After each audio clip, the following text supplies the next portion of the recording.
Of far greater concern to society is the recent scourge of cancel culture, which threatens to make our public discourse coarser, falser, and crueler. Cancel culture takes two forms.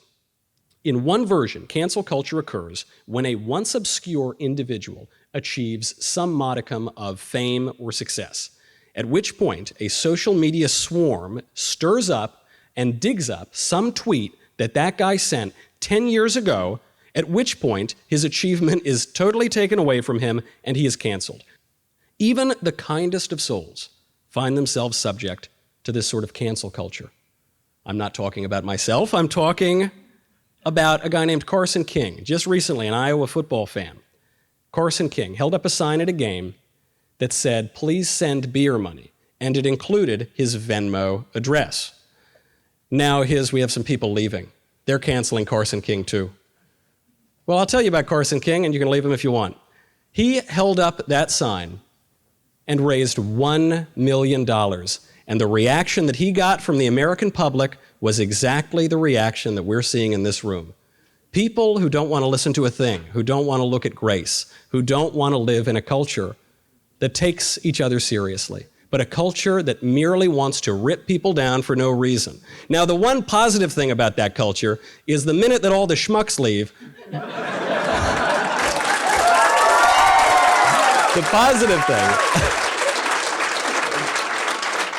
positive thing is the minute all the schmucks leave, the people who are waiting in line all the way out the door, they get to come in and fill the seats. So welcome to those of you who were not here before.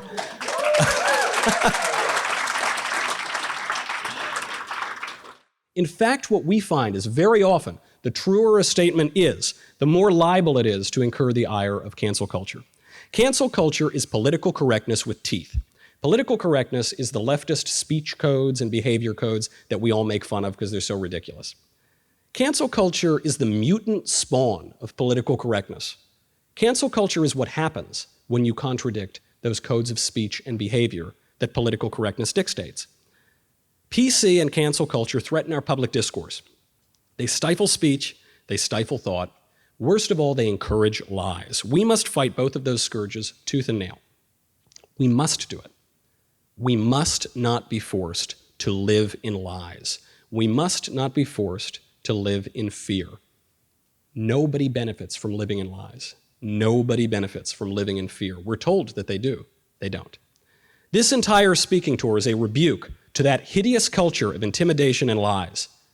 In Alice in Wonderland, Humpty Dumpty says to Alice, "When I use a word, it means just what I choose it to mean, neither more nor less."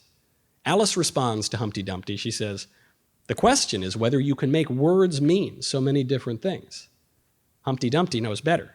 He corrects her. He says, "The question is, which is to be master? That's all."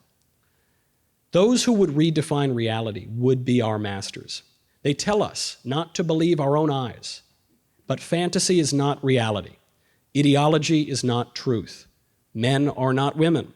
Most importantly, and this is an important subject of the whole tour, lies are not comforting. They're not comforting. To comfort means to encourage. That's what it means with fort, like forte, strength. It means to give strength. Lies do not give strength, and they don't encourage. They deceive, they weaken, they give harm. Increasingly, our society shies away from what we call uncomfortable truths. This is a misguided plan, destined to cause misery. We need comfort. We need to be strong. The way you get strong is with the truth. No matter the cost, we must choose the truth above all things. There is a lot more at stake than bathrooms and pronouns. Thank you very much.